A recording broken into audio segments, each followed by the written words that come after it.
Okay, I'm outside the focus group with Financial Times' political correspondent Kiran Stacey. Kiran, what did you make of what people were saying in there?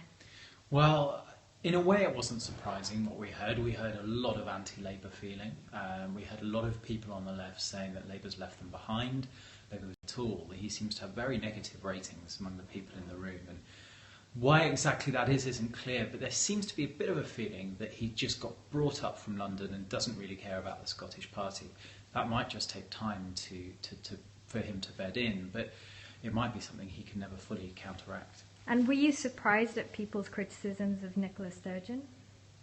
No, I think that there was a bit of mild criticism of Nicola Sturgeon, but people are always critical about politicians. I mean, that was pretty positive as a response for any politician.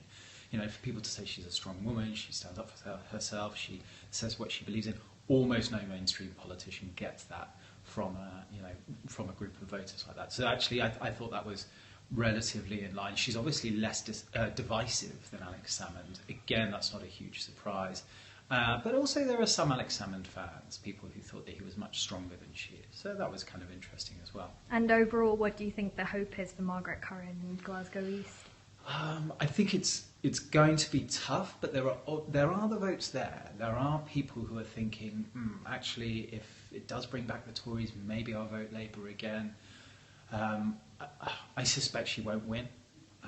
I think that what you're seeing a lot of is people have just made their mind up and they're pretty determined. But there are at least some swing voters, so there is some hope for Labour.